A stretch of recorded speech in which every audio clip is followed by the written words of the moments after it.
আগামী অর্থবছরে বাজেট ঘাটতি জিডিপির 4.2% রাখা হতে পারে। এই ঘাটতি পূরণে দেশি বিদেশি উৎস থেকে ঋণ নেওয়া হবে। এবার ব্যাংক থেকে ঋণের লক্ষ্যমাত্রা ধরা হচ্ছে সর্বোচ্চ 1,20,000 কোটি টাকা, যা চলতি অর্থবছরের তুলনায় কিছুটা কম। তবে অর্থনীতিবিদরা বলছেন, সরকার ব্যাংক থেকে বেশি ঋণ নিলে বিনিয়োগ ও কর্মসংস্থানে যেমন প্রভাব পড়বে, তেমনি ঝুঁকিতে পড়বে ব্যাংক খাত। এই ঈদে জামা জুতো অ্যাক্সেসরিজের ডিসকাউন্ট।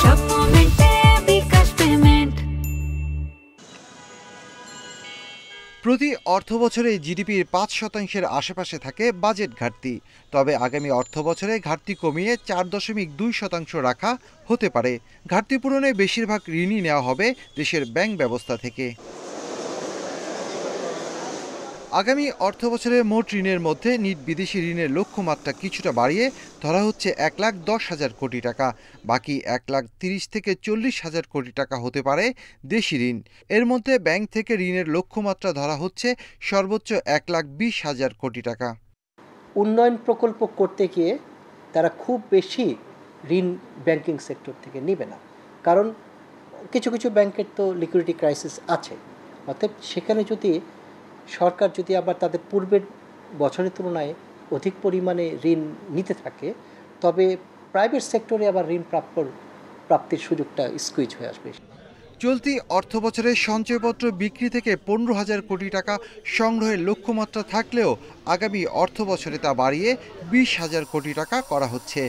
অর্থনীতি বিশ্লেষকরা বলছেন, অনুৎপাদনশীল খাতে সরকারের ব্যাংক ঋণের নির্ভরতা বাড়তে থাকলে বেসরকারি খাতে ঋণ প্রবাহ কমবে, যার নেতিবাচক প্রভাব পড়বে বিনিয়োগ ও কর্মসংস্থানে। সরকার যদি অতিমাত্রায় ব্যাংক থেকে ঋণ নেয়, এটা অবশ্যই ব্যক্তি খাতের বিনিয়োগকে ক্ষতিগ্রস্ত করবে এবং সরকারের ঋণ নির্ভরতা বাড়বে। সরকারের যেটা ঋণ বাবদ যে সুদ পরিশোধের, সেটা কিন্তু বাজেটে আমরা দেখছি যে প্রতি বছরই বাড়ছে। তো এটা একটা সাস্টেনেবল একটা পথ না। চলতি অর্থবছরে ব্যাংক ব্যবস্থা থেকে 1,37,500 কোটি টাকা ঋণ নেওয়ার লক্ষ্যমাত্রা থাকলেও 8 মাসে সরকার ঋণ নিয়েছে লক্ষ্যের 17%। দুর্নীতি, অনিয়ম বন্ধের পাশাপাশি পাচার হওয়া অর্থ ফিরিয়ে আনতে পারলে ব্যাংক ঋণ নির্ভরতা কমবে বলে মনে করেন বিশ্লেষকরা।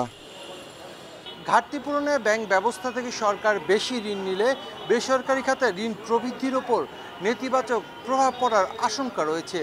সুদ পরিশোধও ব্যয় করতে হবে বড় অঙ্কের অর্থ। তাই এ বিষয়ে সতর্ক থাকার পরামর্শ বিশেষজ্ঞদের।